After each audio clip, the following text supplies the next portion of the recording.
I'm going to take you through some slides that I put together, and there are 24 slides, and I believe we're here till 8 o'clock. So I am going to be cognizant of the time. And with Alexis, we are going to just share with you some anecdotes about some of the teachings that I'll be putting up on the PowerPoint. And the order that I'm going to go through this presentation starts with basically some prior knowledge and acknowledgement of mentors, because our knowledge is all oral, and I want to acknowledge the people who taught me and who gave me the blessings of the teachings, which were, I would say, beautiful teachings that guided and inspired me to make the decisions in my life that I did, and with my children. And Alexis also has her mentors that she'll speak about.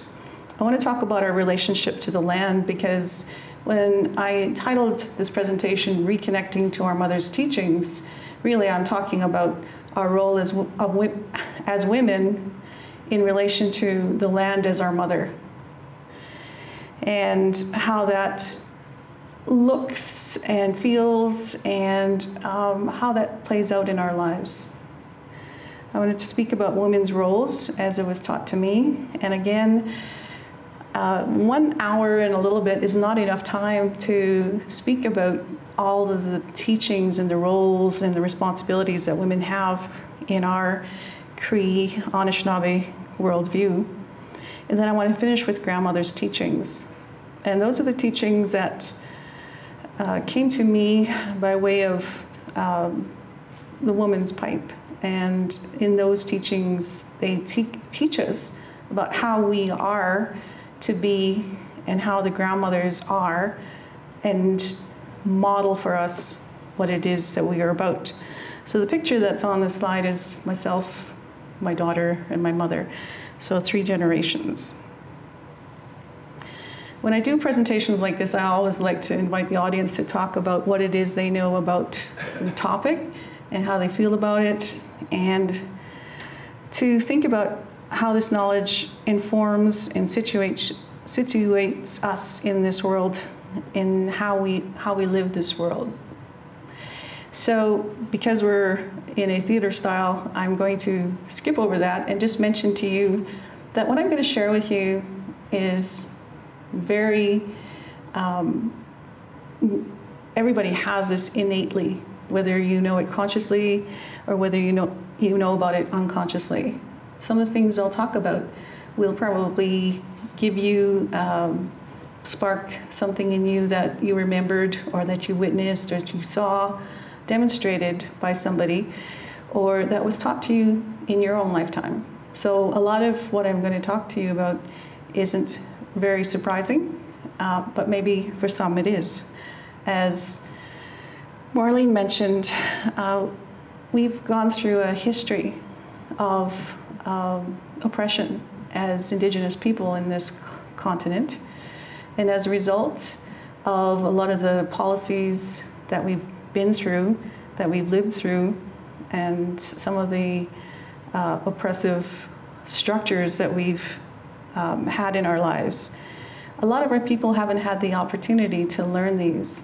There has been a gap or a separation between our knowledge, which is oral, and how people normally learn in today's world. We live in an information age, and you aren't going to find this knowledge written anywhere. If it's written, it's not going to be written in whole or in totality, because it's only right to learn it in the way that it's meant to learn it, and that is to give tobacco. And I'm really pleased that I was given tobacco today. To give tobacco to an elder or a knowledge keeper and ask for that knowledge one-on-one or within a small group. And that's the way I learned. And that's probably the way my daughter learned, getting mentored by people who live the life. So this is one of my mentor's words. I'm quoting this from Janice Makokis's thesis. Janice did a circle with women speaking about what it is that is in the women's knowledge that informs leadership and governance practices. So I'm really pleased to see Janice Makokis in the audience today. So from her thesis, Veronica Morin was one of her participants, and I pulled this out of there because I think it's really important. And what she's saying is that she was a bundle keeper, and she's been carrying the bundles for her lifetime and was getting worried as she approached her older years, because as she lived her life, she promoted the Sweetgrass Trail.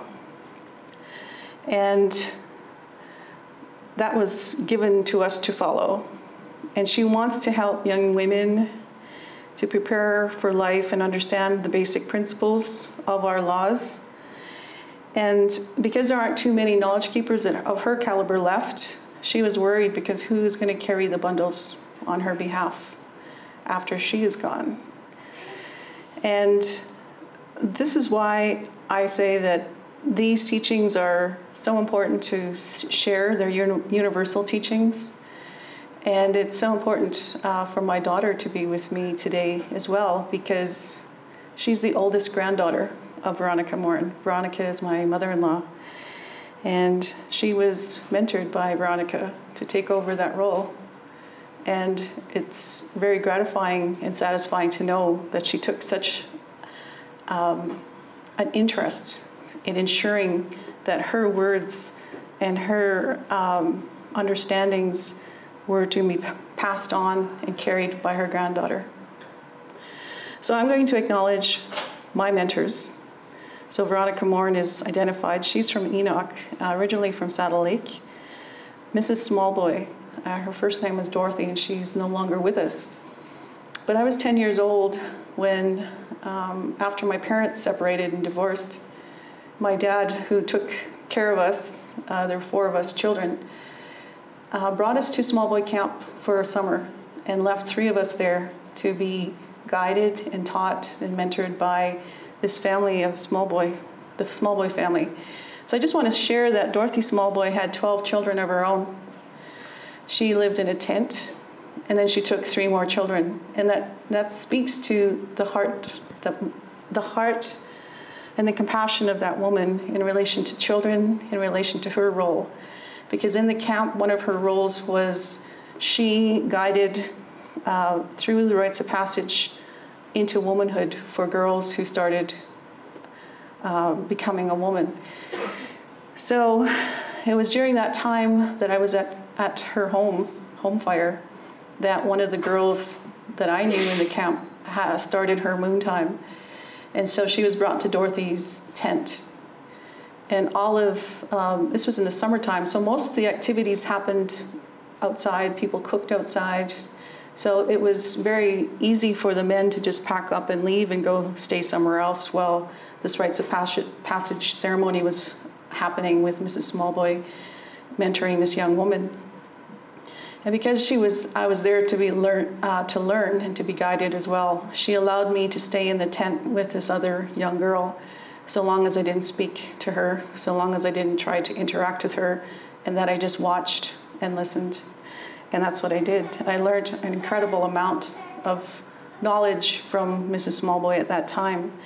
And most importantly, because I was very young, I was 10 years old, and hurt and angry because my parents had separated, and didn't have any social support other than what was given at the camp, which was very important to me. And so it helped me to be put on that sweetgrass path, and this is one of the ceremonies that does that. I want to also acknowledge Peter O'Cheese, the late Peter O'Cheese, who, when I was 16 years old, started teaching me in a receptionist office at the Indian Association of Alberta, because I was asked to speak on behalf of the youth at the time of a health rally that was happening when I was 16 in late 1970s. And from there, he guided me and mentored me for many, many years, and I really learned a lot from him as well. So these are some of his teachings. And then the late Karen O'Cheese, his daughter-in-law, who was also a bundle keeper. And same with her. She had a lot of children, 8 children. And I was here in the city going to the University of Alberta at the time. I think I was 18 years old, and I didn't like being in the city, and going home was 2 hours, but going to her house was 30 minutes. And so I always opted to go to her house on the weekends whenever I could. And she just opened her door and took me in as one of her own children, and taught me a lot about what it means to be a woman. And then I want to just acknowledge numerous women who live their lives with humble kindness, and these are all in our language: my mothers, my aunties, my cousins, my sisters, my friends, my grandmothers, and my daughters. So in the natural law, this is the first teaching that I received from my Musho Peter O'Cheese. And I just want to give you the context of when he was teaching this. We were sitting in the Indian Association of Alberta receptionist office. And we were sitting in 2 chairs, and there was a little coffee table in between us. And I was just asked by the president of the Indian Association at the time to speak on behalf of the youth. And he overheard that request. And so when the president went back into his meeting, he turned to me and he said, what are you gonna talk about? And I said, I probably don't know. I'll have to think about it. What do you think I should talk about? And he said, I'll tell you what you should talk about. And then he proceeded to tell me the natural law. And some people call this the 4 directions teachings. But in the center is the fire. And that fire represents Atzak, which is our spirit. Each one of us has a spirit. Each one of us comes from the Creator. And it's the Creator that gives us this life. And with that life, the Creator, even before he created human beings, this is many, I don't know, millennia ago, before he created human beings, everything was already here on the land. So the grasses were here, the trees were here, the plants, the animals, the 4-legged, those that live in the oceans, those that fly in the sky, they were all here. The land was here, and Creator called them together, and he said, I'm going to create a human being with 2 legs. And this human being is going to be frail because he won't have the capacity to live the way you do. Not only that, but I'm going to give this human being free will, the ability to think and to make choices. And sometimes this human being, because they're frail and they'll forget, they'll need your guidance. You're going to be their teachers. And so he called upon the living beings to say what they would be reminders or teachers of for us. So the first one, the grass, said, I will teach and I will remind the people about kindness, the law of kindness, to be kind to themselves so that they can be kind to other people. And because we use the grass, a particular grass called sweetgrass, braid it, dry it, and then we use it as a smudge in our ceremonies. We use that to purify the air, to bring balance and restore a neutrality so that anything that isn't supposed to be there doesn't linger. So that's the kindness that we get from the sweetgrass. We learn about this because every year we know the grasses are going to grow green, and that whatever we do to them, they'll always grow. They'll be forgiving and they'll be kind and compassionate to us.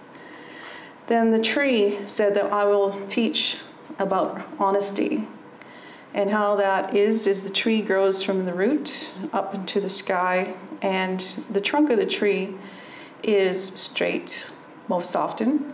And just like us as human beings, we have an upright position. From the base of our spine up to our brain, we have a long a long bone system, our backbone, which helps us to stand upright. And when we're honest with ourselves, we can be honest with other people. And then the animals said, we will teach them about sharing. And as you know, being that we are meat eaters, we have a dependency on meat, and we get that meat from the animals who share their lives with us. And so we have developed in our societies a very incredible protocol and ritual and ceremony around hunting, because we honor and respect the animals that give their lives so that we can live. And that's called sharing. So that we also were given a gift. We were given a purpose to be here. And with that, if we can share that with other people, then we make this world a beautiful place. We make our families we give to our families what it is we came here to give. And then the rock said that I will teach them about strength. And we get strength through prayer. And if you think about the rock and the mountains, they've been here for more years than we have. And they have a memory, a long memory. And they remember the beginning. And from the rock, we carve the bowl of the pipe, which we put tobacco in. And from this tree stem, we fashion a stem of the pipe. And when we put that together, we have a connection between the rock and the tree. And that's why there's that line that crosses. And then when we do that ceremony, the pipe ceremony, we need a smudge. And oftentimes we will provide food as an offering, as in feasting. And so there's a connection there. And so you see an X, what looks like an X in this circle, in this diagram. And this is what we call our commitment to the Creator, our commitment to live that law that the Creator gave to us, that we were born with. And that red line that goes down, if this was 3D, this line would just go straight out. Each one of us has all of these guiding forces that help us on our life path, the purpose that we came here on earth to live a good life, mio pamatsuen. So this is the first teaching that my Muslim Ochis gave to me and asked me to share with the young people and the people who were at that rally. And he stood beside me as I spoke, and my dad stood on my other side, and he asked me to wear my regalia, my dancing regalia, and I did. And afterwards, he asked me to, in the years as I learned from him, he asked me to fast 1 year for each of these directions so that we could, embody them more strongly. And I've used this natural law teaching in my own career as a teacher. It was the governance part of my classroom. So that this is how I treated the children in my classroom and how I expected them to treat their peers, and had to model it for them. When I worked in schools, I often insisted that this be adopted as the school's governance model as well. And in every school system that I worked in, that has happened. Every place where I worked, I asked them to adopt this. So it's not something that belongs in the past. It belongs here as well.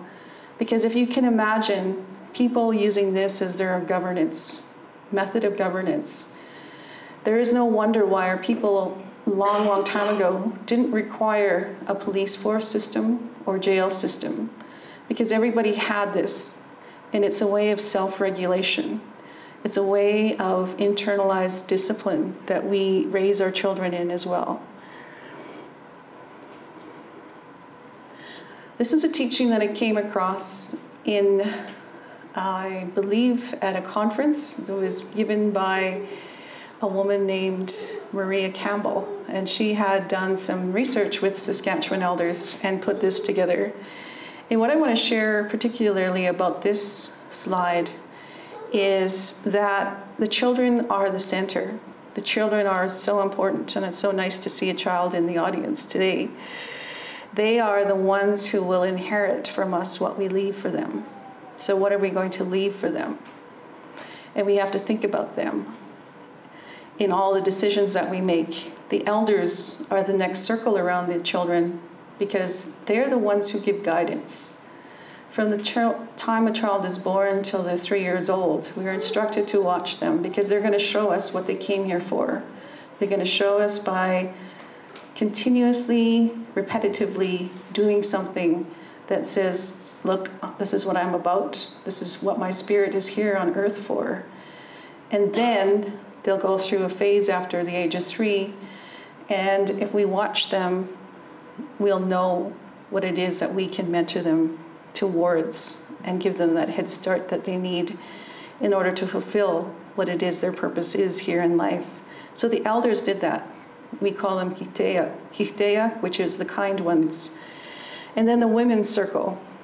And women in our language is Squewak, which is the same root word as the fire, Esquiteo. And when you think about the women and the fire and what's that all about? Well, the women were given that extra special something from the Creator to be life creators here, to create life. And when you understand in detail in how beautiful these teachings are about bringing life into this world, and that whole process of the 9-month gestation period, it's beautiful and it's incredible and it's inspiring to understand. I was speaking with one of my colleagues once, and he asked me, what is your biggest accomplishment in life? And he thought I was going to say graduating from university with this degree or that degree. But in fact, my biggest accomplishment in life was giving birth to my daughter and my son. And I think all of you as women in this audience probably would attest to that incredible accomplishment that we go through as women. And everybody probably feels the same way. And then the men's circle, Napeowak, and Napeowak, it comes from the same root as Napegasuinu, which is the brave ones. And their role is to provide protection. And in our worldview, men are helpers to the women as well. Then there's this dotted line, which are for space for the spiritual grandfathers and the spiritual grandmothers. Because we believe that all life that Creator made here has a spirit. So those spirit forces, they interact with our lives. When you think about the moon, even if you don't understand the moon ceremonies or the moon time significance, if you just think about it from a Western worldview for a second, you know that the moon, when its fullness, has control over the tides of the oceans and all of lots of energy forces that happen, even in our minds, because our bodies are 75% water.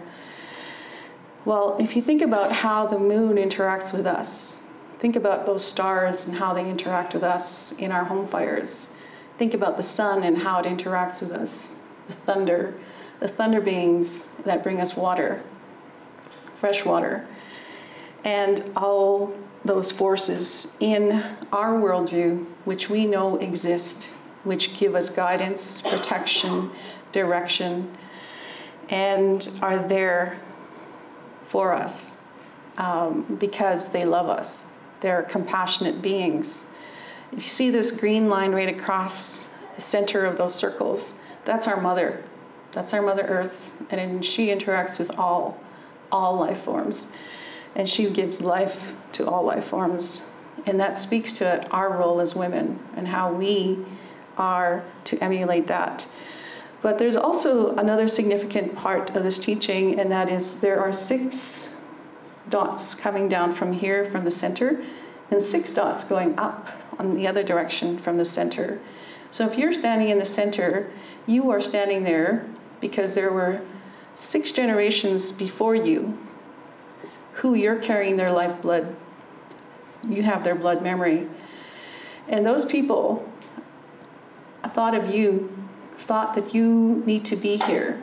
And as a result, in our in our lifetime, I am the 5th generation, my daughter is the 6th generation, or maybe the 7th generation of the people who made those treaties. And they made those treaties thinking of us and thinking of the 7 generations in the future. So just like them, in our lifetime, we have to think about the next 7 generations in the future and what are we going to leave them. In my lifetime, I was able to drink water from the slough and not get sick. I was able to enjoy lots of green, and in fact, it was the green that attracted me to come here. And it behooves us, and it's really a responsibility for us to keep that going for the next 7 generations, to keep that going, and what does that mean in the face of climate change? What does that mean in the face of what's going on in Fort McMurray right now with the fires?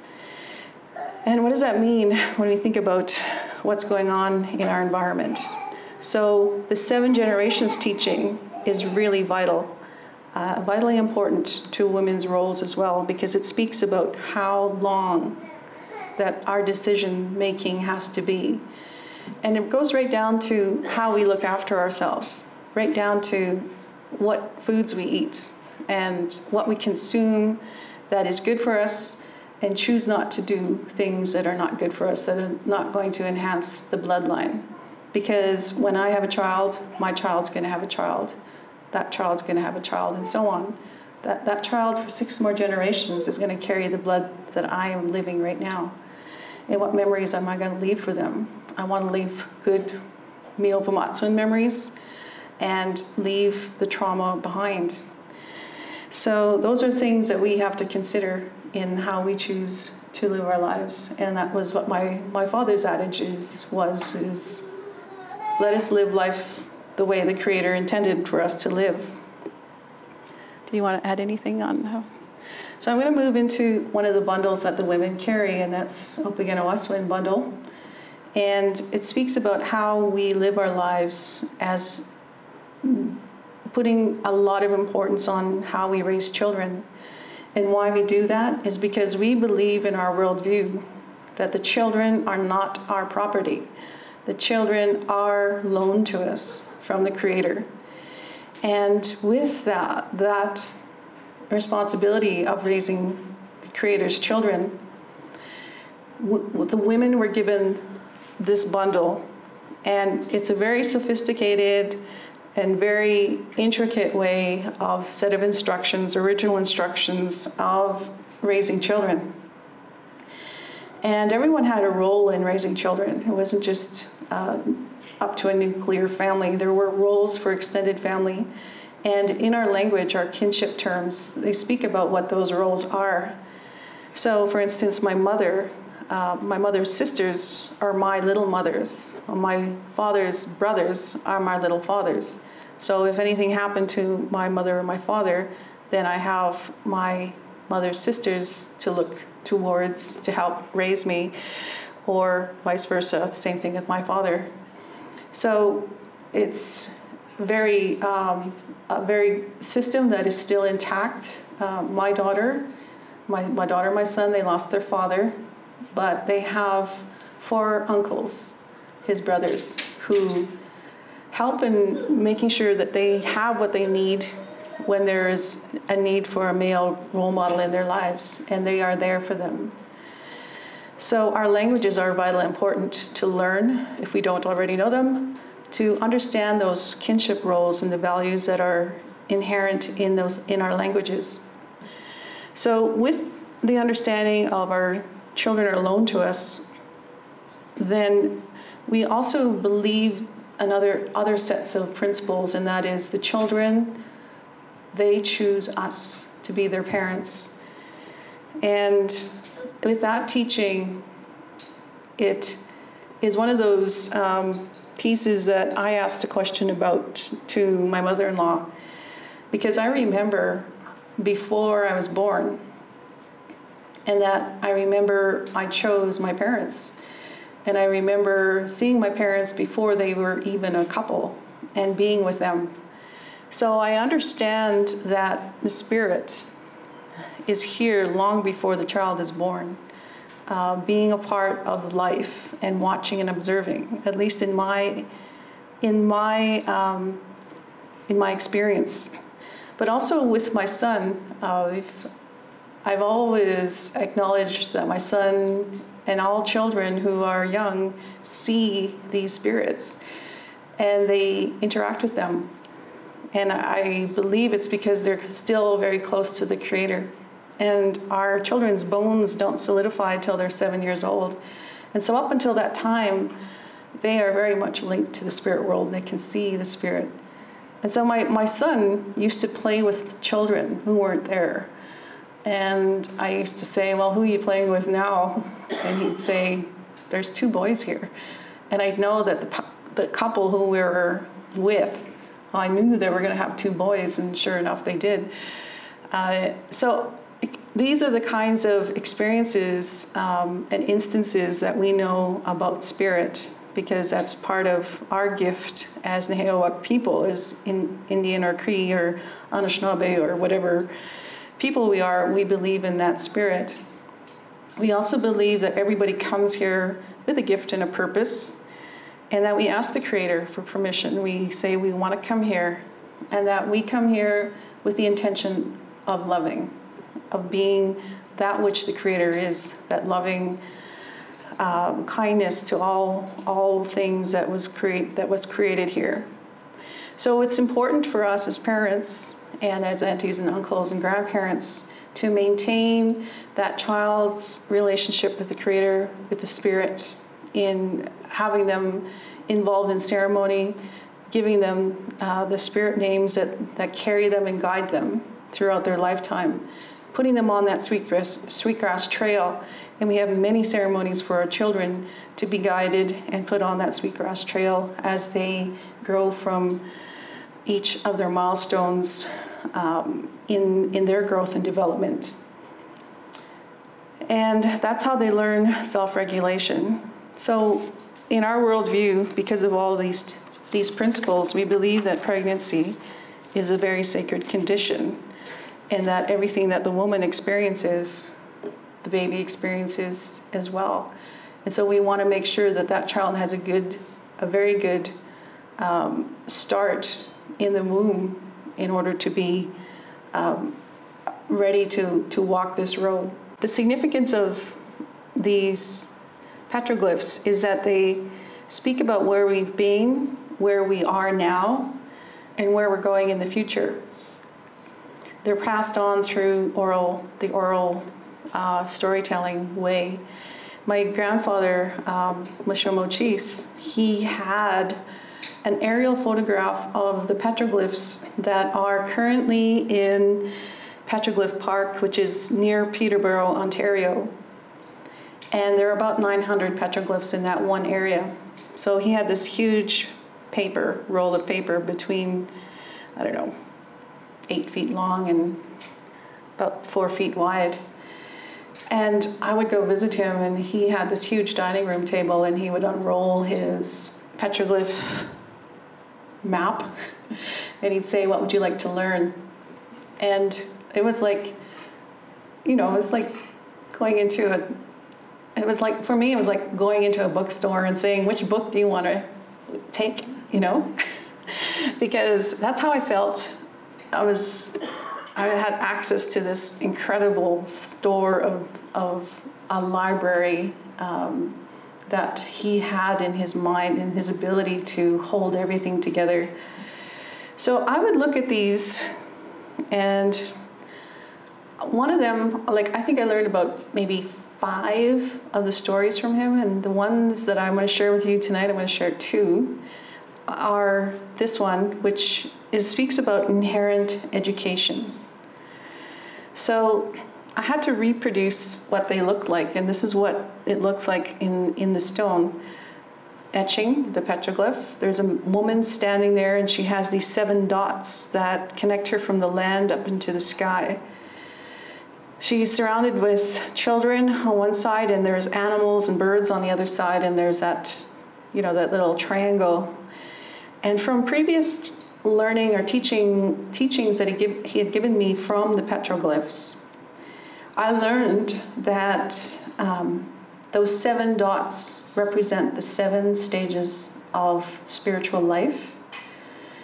They also represent the 7 generations that we carry as our responsibility from the past and into the future. Our connection to the land and our connection into the sky. So there's lots of teachings in there, and that's about women's roles and women's responsibilities in relation to the children. We are their first teachers. The Creator gave them to us to lead, to guide, to nurture, to take care of, and to bring them into adulthood to be good human beings. So that is our inherent education, and there are all types of ways that we do this. There are original instructions for women in relation to teaching our children. Those animals and the birds with that little triangle is a marker. That triangle serves as a marker as you are doing the right thing if you make these decisions. Because remember, they're there for guiding us and to helping us to remember if we lose our way. Why would we lose our way in terms of inherent education? And that is because close to where the woman is standing is this other petroglyph. So when I asked him, what does that represent? And my grandfather, the way he taught was he would ask me the question back, what does it look like to you? And what do you think that means? So he always helped me to engage my own critical thinking and analysis and synthesis of the teachings that he shared with me all through my life. So I told him, well, it's a ship, it's a boat. It probably represents the people who are going to come to our land or who are already here. And why is it that it's significant in relation to her, to the woman? And he said, because they're bringing their own education here. And in bringing their own education, you see that big anchor? It means they're going to be here for a long, long time. So you as a woman, you have to decide how are you going to raise the children the Creator loaned you. And at the time I was learning this, I wasn't a mother yet. And he said, you're not a teacher yet in our worldview, but in the future, you'll have children. In fact, he saw Alexis before I knew she was conceived. He could see that she was coming to me, and he could see what she was bringing here, and he would always remind me. And I would tell him the time that I went to see him and actually was asking him about treaties, the oral understanding of the treaties, and this was I think it was in April. It was close to the end of one of my university terms, and I wanted to write a paper on the oral understanding of the treaties. And he said before I left that teaching, he said, you're going to have a child is coming to you. I said, how do you know that? And he says, because I could see it in my cup. And he would tell me things I didn't understand at all. And I said, are you sure it's me? Maybe it's the next person who's coming. Or maybe it's somebody who you've seen already today. And he said, no, it's you. And I said, by the end of this year, you're going to have a child. And I said, and I started counting on my fingers. I told him that is virtually impossible. I can't have a child. It's April. The end of the year is like 7 months away. There's no way. Nah, it must be the next person who's going to come talking to you. He said, no, it's you. You better get ready. And sure enough, Alexis was born in December 1st, 2 months early. And so I learned very quickly never to question him in what he knew. So he said, when you have children, you have to decide, are you going to educate them the way the Creator intended you to educate them, or are you going to give them over to somebody else to educate? Are you going to give away your responsibility, is basically what he was telling me. And he also told me another time, there's something coming in the future where you are going to have to stand as a woman to protect what it is that you have been given, your God-given right to give birth. He said the government never gave birth to those children. They don't have the right to your children. So one time in the future, or sometime in the future, he said, be aware that you're going to have to stand up and fight for your children, for their education. And certainly that is happening today. So that's my, that's what I think about that. I really believe that we need to maintain our inherent education, because what nation of people gives another nation their children to educate for them? When you think about, would Germany give their children up to the United States to raise on their behalf? And why would they want to do that? Because education is about socializing our children. And how are we socializing them if they're only being socialized in schools? So I really believe that we as women need to continue to maintain that responsibility to the original instructions of raising our children. So here's another petroglyph, and that speaks to the bundles. This man is carrying 2 bundles, and it speaks about how that man is powerful and maintaining his role in relation to what the Creator intended for his life. In other parts of the petroglyphs, there was a man standing with 1 bundle and like this. And my grandfather said, that's a man who's taken treaty. And there's other places where there is a man standing with no bundles. And he told me when I looked at that, he says, you don't have to be there. All you need to do is maintain that. Remember, you have this incredible source of strength and power and responsibility in relation to the Creator, because that's where that comes from, because you are part of this land. There was one other petroglyph, and this is the one that gives me, no matter what's going on in the lives of our people and over the generations of oppression that we've lived through, the fact that we still have maintained these teachings is testament to that strength of spirit and that responsibility that we believe that we have and our role here on Turtle Island. And there's an arrow, the arrow is going in that direction. In the actual petroglyph, the arrow isn't there, but the point is, it's a line that starts off very faint and starts to grow wider and wider and wider until it hits that target. And of course, there's the animals in that marker, and there's the animals and the birds, and they're saying, yes, this is the right direction to go into, to go forward towards, to move towards. So when I asked my grandfather for his interpretation, he says, well, what does that mean to you? What does that look like to you? And I said, well, it looks like a bullseye. And he said, it is. That's the Creator's vision of Turtle Island. The Creator had a vision for this place. And that's why all the people of the world are here now. And for this vision to unfold, we as Indigenous people have to be here. We cannot be obliterated. We cannot be assimilated. We cannot have a different national identity. We need our own identity. And this is what speaks to me and keeps me going in terms of teaching like this, in terms of making sure my children know this, making sure the people I work with understand our teachings, and passing this forward to the next generations, is that there was a time in our history where very few people, because it was outlawed, because the government said we could not practice our ceremonies, and if we did, we would be put in jail. So during that time, it went underground, and so very, very few people could be seen practicing and even speaking our languages openly.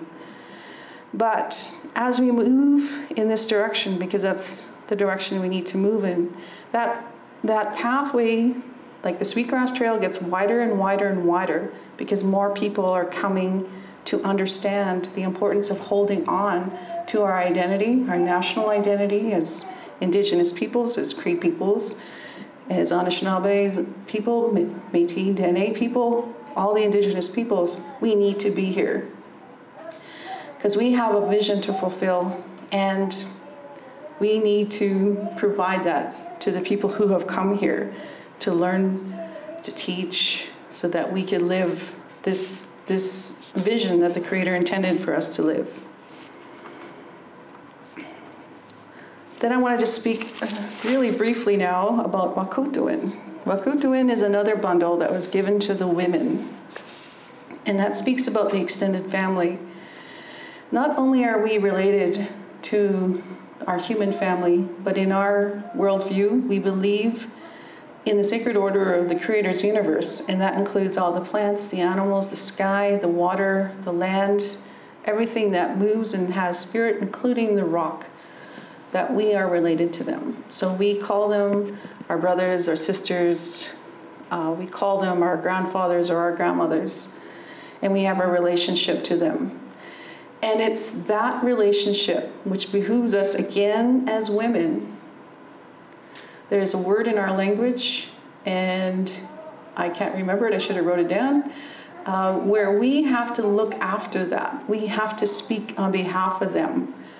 We have to speak on behalf of our brothers and sisters who can't speak for themselves. The plants who will propagate and have new plants grow, and that's where our medicines come from. The animals who have babies, the birds that have babies, the fish that have babies, all of the beings in the universe that have little ones who don't have a voice. It's us as women who have to give them voice to ensure that they have enough to live as well. And if we are out destroying the environment, they don't stand a chance. They can't live, and they can't be who they are and what they are intended to be and why they're here as well. So there is an aspect of this relationship that women have to speak for. In every ceremony, you will see a woman, an older woman, sitting there, and that's her role. Ganigan apista.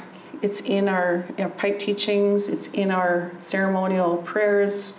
She is the one who's there speaking on behalf of the ones who can't speak for themselves. So not only the animals and the birds, those beings, but also the ones who aren't even here yet. The children, the great-grandchildren who aren't here yet. Making decisions so that they have a good life, an opportunity for a good life. And then all of us have an older brother whom we call Wisakitrak, and he was one of our first teachers. We had other teachers, but he was one of the ones who taught us in many, many different ways, and even through the absurd and the humor and the calamity of the stories that he encountered in his time, trying to take shortcuts or trying to do things that weren't part of the law, and he'd always get caught up and straightened out. And so that speaks about how we need to follow those teachings so that we don't have to suffer the consequences that he suffered. As Inuak, which means the people, we are descendants of the first people whom we call Listime Maganuk. And from them, they propagated through relationships with the clan spirits, the spirits who are made way for our clans, which is part of our governance systems. And that's something I cannot speak with you about in this forum, but it's something that speaks about how we are related to those beings in the land. I'm looking at the time, and we have like 15 whole minutes, and I was going to give a stop here and ask for questions, but as I close or go towards closure, I want you to think about some of the questions that are arising in your mind. And I apologize that in speaking about the sacred roles of women in this part of my presentation, normally I would have a smudge going, and I can't do that in this venue. And there is a camera going. And so I cannot speak too much about all of this, but I want you to know that all of this speaks about and gives us direction in terms of our roles. So women are carriers of birth, and as a result of that, we are water keepers. We keep the water, and that's our role. Life wouldn't continue without that gift of water. I've heard from people who've been in other parts of South America where the water has been devastated, that women have difficulty giving birth because water is so essential to giving birth, to having a child. So think about that in this part of the land. One of the things that Veronica liked to say, again from Janice's thesis, I pulled this piece out, and that is, for a woman, it's twice as hard, but within the spiritual circle, the grandmothers help us. They prepare our children before birth, and they prepared each one of us before we were born. And as women, we have great responsibility. 3/4 of the work has been done by women, because the man is physically stronger. The grandmothers said they would keep the man going. We were supposed to be like this in the circle, in our home fires, taking care of our children. We can't be running off doing other things, because the child that the Creator and our mother loaned us is not ours. We have to give that child direction and guidance. So when you think about what is she saying about the grandmother's circle, and that the grandmothers make it easier for us to do our work. And if you think of the work as a circle, and 3/4 of that circle is the role and responsibility of women. Here are some of the connections that women have to make that load lighter. We have our Mother Earth that gives and gives and gives and just keeps giving, doesn't ask for anything in return. But we do have, within our worldview, we have protocols that we follow in order to give back what it is we take, and not to take more than we need. Fasting ceremonies, that's one of the women's ceremonies was given to men, and that is to be on the land, be on our mother for 4 days and 4 nights without food or without water. And we are guided and we are helped to connect to the spirit, to be stronger, to be fortified, and to make our spirit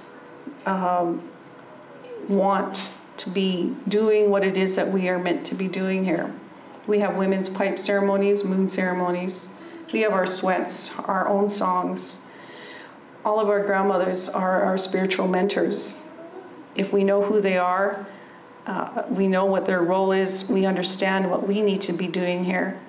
And every woman, when you're born as a girl child, you have a grandmother with you. And oftentimes you're named after that grandmother. And with that, you have a song. So each one of us has a song as women. Do you want to add anything? So when you think about the laws of our grandmothers, they teach us about keeping the medicines, because in a long time ago, every woman knew the medicines that were needed to ensure her children were well. So these are all preventative medicines, and medicines that were intervention types of medicines, as well as medicines that healed if they were sick. And we had that knowledge. It was in each one of us. It was part of what our instructions were in terms of the teaching, in terms of our inherent education. We are also the law keepers. We hold those bundles and the stories that go with that. In our past, the decisions were made by women because we were the law holders. And we were given the support and the authority of the community to discipline anyone who disrespected the laws, and the men were the ones who administered those decisions. We kept the genealogy and the kinship because we knew that the importance of the bloodline, and that we couldn't intermarry, and we have laws and rules around those as well. The ceremonial care of infants and life passages. So what happens with the birth, during birth, what happens to the placenta, the umbilical cord, the child, the baby's hair, the teeth, everything, how to take care of that. And all of the ceremonies that child goes through, including the rites of passage. And then when you're ready to take on a partner, your marriage, women, grandmothers looked after those, as well as the grandfathers, and also the funerals. So all of these things were part and inherent of our way of looking after each other.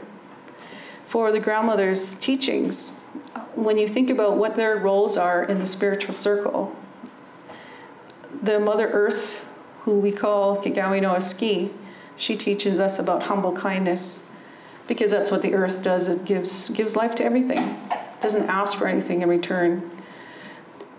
But we have to take care. Interdependence is a really important teaching for women, because our role and responsibilities are so huge that not one of us can take care of everything alone. And so we have this rule or this law of interdependence to work with each other. And we learned that from Nutagwel Atayogan, who in English, that grandmother's name is Legendary Grandmother. And they have so many other parts, but I'm just going to tell you a very small part of each one of them. The water carriers are, there's many of them, but one of them is Asani Wachi Squirrel, and that is Mountain Woman. And I'll show you a picture of her in a few minutes, but she carries the water, and she teaches us about carrying the water and what does that mean for all of life. The bundle keepers and helpers, the men who are our helpers, is looked after by a grandmother called Kisquigansquil. She's the one I carry her name. And so in my lifetime, when my grandfather gave me that name in a restaurant. So when you think about, it depends on who your mentor is and your relationship with your mentor. I didn't ask for that name, or to be named. He just gave it to me when I was 19 years old. And he said, at the time, you aren't her, but you will learn over the course of your lifetime what her roles are. And I am floored by how much this grandmother, how much she carries in relation to our role as women, as do all of these grandmothers, to take care of ourselves. Okisko Squirrel, which is the Sky Woman. And this is the name of my mother-in-law. And she taught me so much about this part of, if we can't take care of ourselves, then we are useless to other people. So the importance of eating well, of getting enough rest, of exercise, of work, of all of those things that go into having a good life, so that you're strong as a woman to bear all of the responsibilities that we have to the generations. And the home fire, meaning the lodge builders, that's who we are as women as well. And that is taught to us by Utsakapikioskwo, which in English is the spider, the grandmother of the spider. And she, if you think about what she does, she builds webs. And those webs are nurturing her home, building her home, and also hunting. So all of those kinds of teachings we carry on as women in our lives. You think about a Miskwachi squirrel, that grandmother who lives in the mountains in the west. This is a picture of the glacier we know as the Athabasca Glacier, but in our language, this is that grandmother. She is ice. She's that water.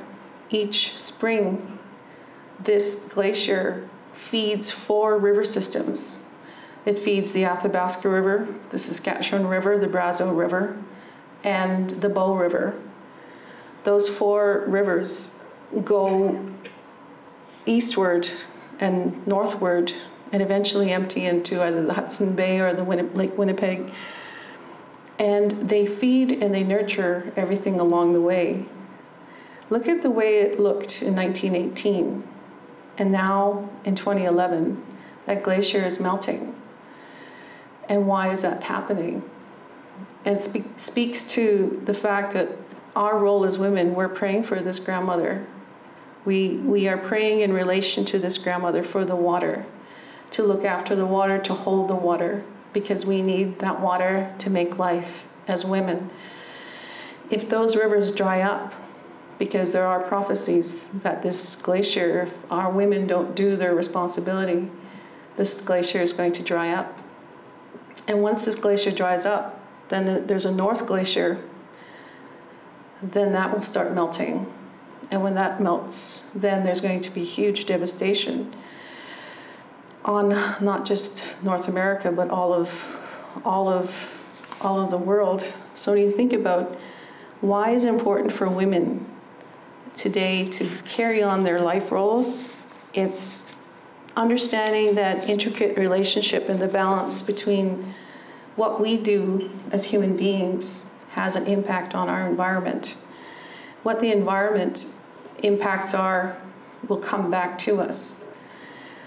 So it's about learning that and understanding that balance and living the laws in accordance with what the Creator's instructions were. The home fire, speaking about Miigwech, and there are many, many teachings to this lodge, and it's the basis for all of our ceremonial lodges, but it's our home fire. It's also connected to the treaties. For as long as the sun shines, for as long as the grass grows, and for as long as those waters flow, it's speaking about as long as we are here giving birth. So I take my responsibilities seriously, and when I learned that we are lodge builders, I took it upon myself to build my own home. So this is my home. It's a straw bale home. I believe in sustainability. I believe in using the forces and the power that are natural to the world, and nothing in my home, I tried not to use any materials that were hard on the environment. So I don't have a gas line, I don't have any power lines. Well, I do have a power line, but I also have a solar energy source. And the land that my house sits on is ceremonial land as well. So my backyard is the resting place for my late father, who I give a lot of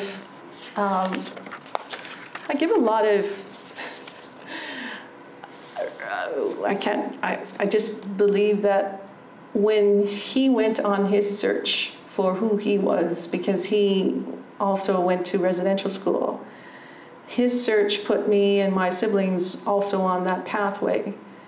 And if he wasn't searching, we wouldn't know, and we wouldn't be carrying the knowledge that we carry. So I give him a lot of respect and believe that without him, I couldn't be standing here telling you what I can tell you today.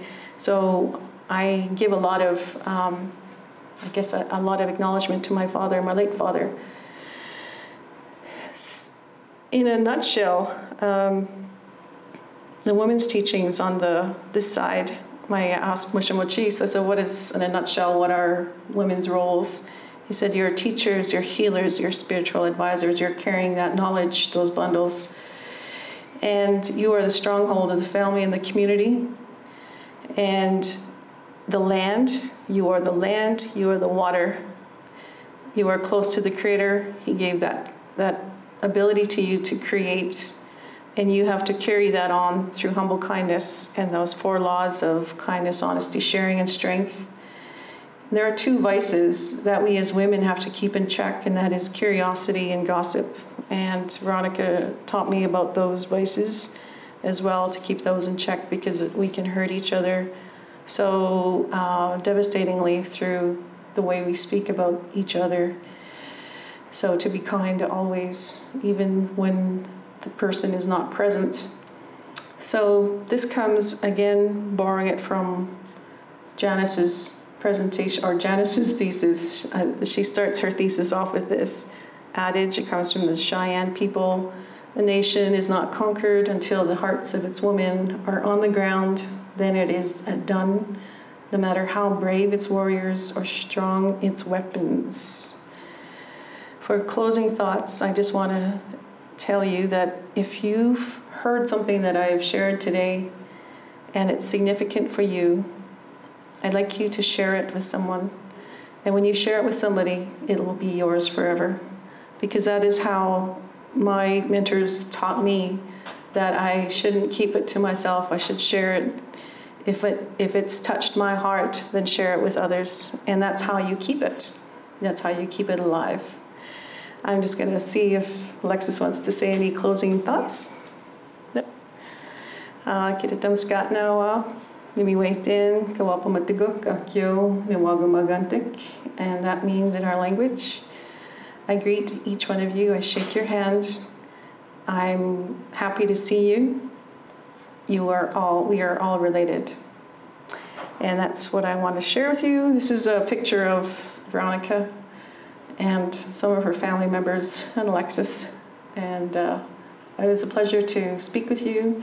Again, I want to say that there's absolutely so much to learn about women's roles and responsibilities that what I shared with you tonight in a period of an hour and 20 minutes is just a little overview, summary, and if you go deep, deep into our teachings, you will never, ever veer off the path of what the Creator's original instructions are to us.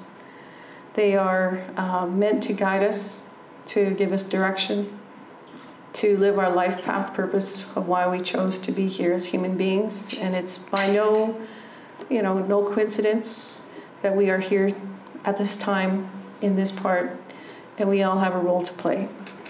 I want to also close by saying, which is part of our protocol in the Woman's Pipe, that if I have insulted you or made any kind of reference that was undignified in your being, then I apologize. I humbly ask for your forgiveness.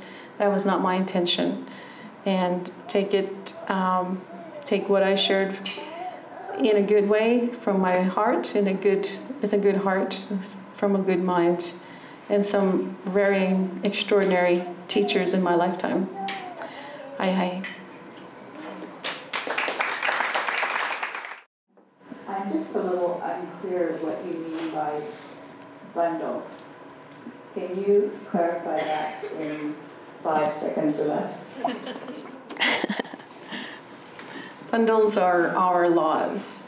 The Creator gave us laws to live by, and the bundles I shared with you in terms of a really quick snippet of them were Opiganoaswin, that is the law of child raising, Wakotuin, which is the law of relationship, and there are many, many bundles, many, many laws that we were given to live by. The natural law, to be kind, to be honest, to be strong through prayer, and to share with one another. That's a bundle in itself.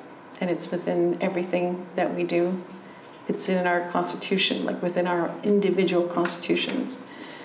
So when I speak about bundles, it speaks about our governance, our whole governance systems.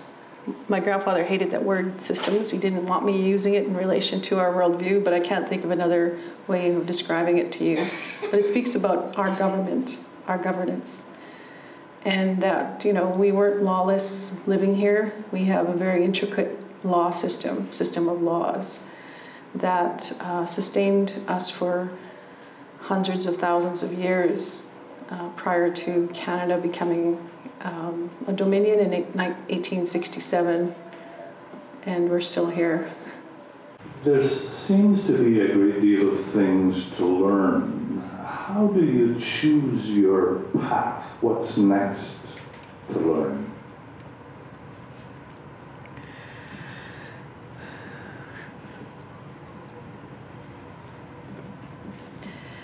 We believe in lifelong learning. So there is so much to learn.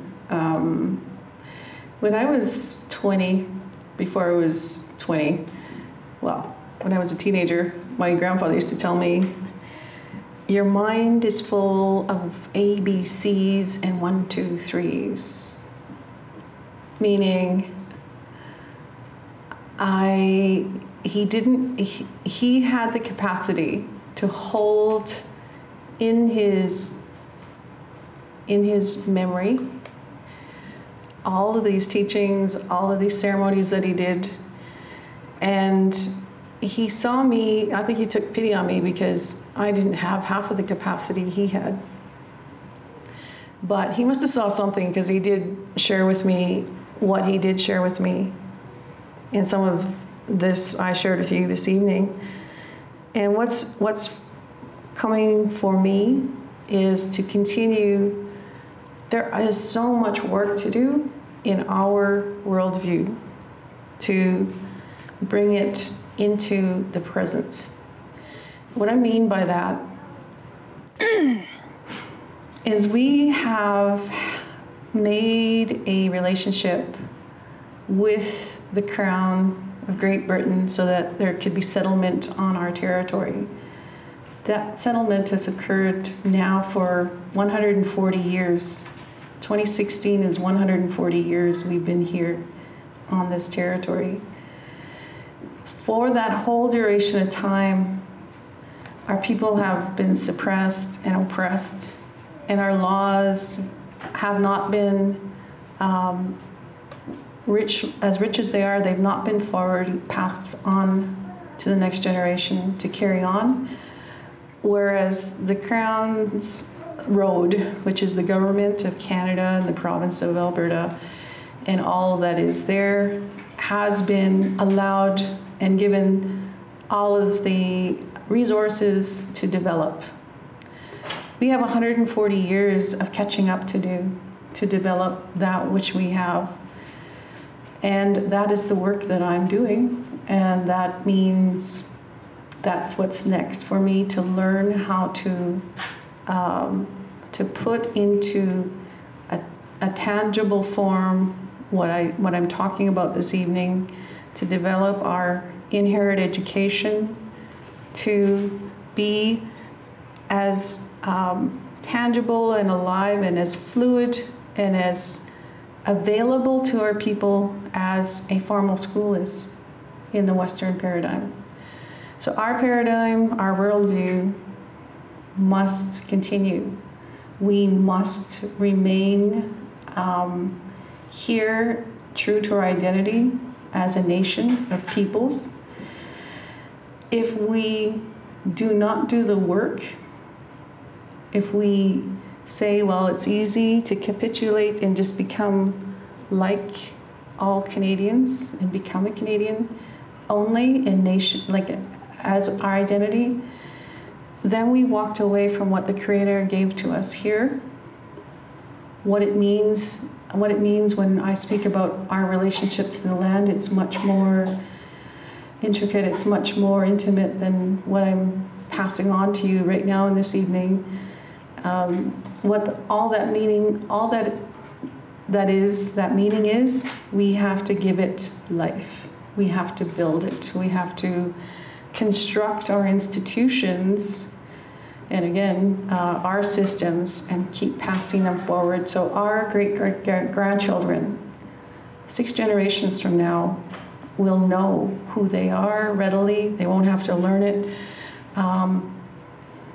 They can learn it as easily as picking up a book, because it'll be so strong. That is my work, and that is what I need to learn to do. And I cannot do it alone. I need lots and lots of people working together to create that. So it's being a pioneer. It's being a road builder. It's being a, I can't think of it, like a, I can't think of a better word than a pioneer. It's just building. So what does it look like? And how can we make it happen? That takes a lot of dialogue with people who are like-minded and believe and have the passion and that vision as well. So there's a lot to learn. How do I, as a settler or colonist, fit into? I have 7 generations of children that are coming after me. I want a world like your painting. Mm-hmm. Is there a future for me in your vision? Yes. The bullseye, Petroglyph I was sharing, there's so much more deeper knowledge in there. And it ties in with one of the teachings that I learned from Dave Cushane, who is Anishinaabe from the Treaty 1 territory. And he speaks about a teaching that includes all of the nations of humanity who come here to Turtle Island. And there is a reason why you're all here. And there was a reason why our ancestors greeted you and took you in and taught you how to live on the land and live off the land, and to be able to survive our harsh winters. Taught you what and where the places are that bring good life, and trading places where we met to trade our medicines. Those are our big places now. Like Edmonton is one of those trading places. Every place where we got together and traded during the fur trading season, the fur posts, trading posts were put there because that's where we were hanging around once or twice a year to bring our goods to trade amongst ourselves. So there is a reason that our people were instructed to welcome everybody here to Turtle Island, and that's that bullseye teaching, that we all have a gift and a purpose as nations of people. So what I'm talking about are people who are Asian, people who are black, people who are white, and us. We are often called the Red Indians, as opposed to the East Indians. We're the red people. That's how they referred to us way, way back in the time of King George III, Red Indians. And all of these 4 peoples had to be here. And each of these 4 were bringing here your talents, your gifts, your abilities, your purpose for being. And it's to share with one another. Well, our reason for being here, our purpose and our gift is the Spirit. We are here to remind all of humanity that we have a spirit, a spirituality, and that comes from our relationship to our mother, our relationship to our Creator. And what does that mean? All of those instructions I was talking about, all those bundles, all those laws, all of the natural laws of the environment, all the skies, everything. That's what we're here to teach. That's what we're here to remind people. And that's why our people like late Peter O'Chase had that strength of mind, that strength of memory, so that they can hold that and pass it on. He didn't pass all of his teachings on to any one individual. He passed them on to many, many, many people. So the idea was to keep them going, because that's our responsibility, is to teach about spirit and about the relationship with the land. And that means the waters. And for women, that's who we are. That's our God-given right and our God-given responsibility is we are that land. And we use that water to create life. So each one of the other nations of people have a gift and a purpose. And it's when everybody comes here and does that, then we are living that Creator's vision, that bullseye. But our history has been we've been so suppressed. So even though we've been suppressed and oppressed, we still have hung on to these stories and these teachings and that realization or that responsibility of the land and the spirit.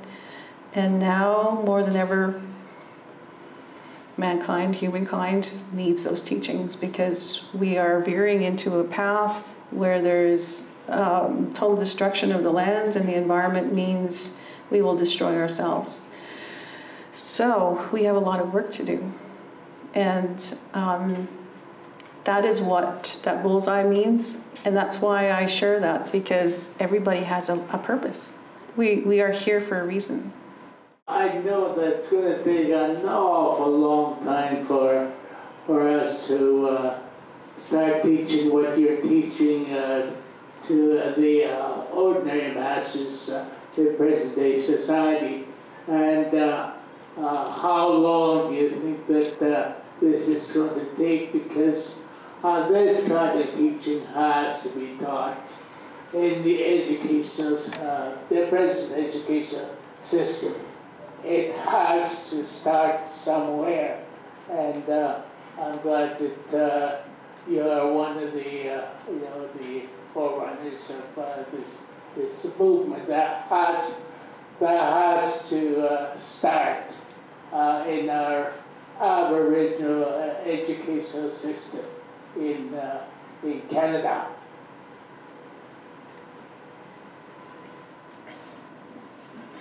You're absolutely right, and place to have it intrinsically part of is every level of education currently operating, from little early childhood levels right up into post-secondary levels. And I know some of the people in the audience are from post-secondary, and Allison's here from Norquest, and lots of people are here from within the public schools and the Catholic school systems. And definitely the teachings, like the original teachings, some of them I've shared with you this evening, they do have a place in the school. And like I shared when I was a teacher, and at every level from early childhood right up into post-secondary, I incorporated these teachings in my classrooms with my students. I made sure that they had identity in as part of their classroom environment. So they lived it, they breathed it, and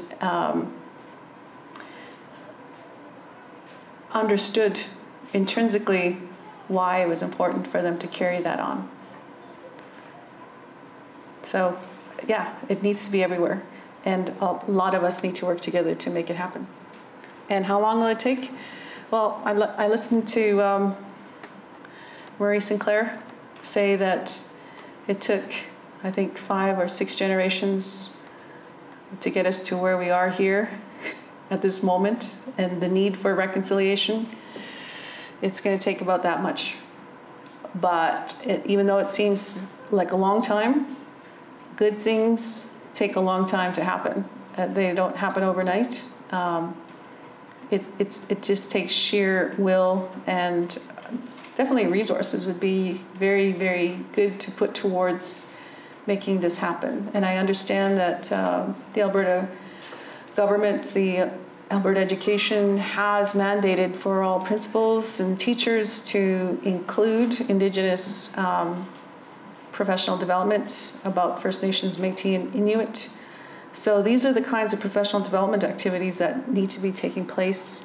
Yes, the history and the oppression and so on needs to be shared. I believe these teachings, the ones that I'm talking about this evening, should be more front and center.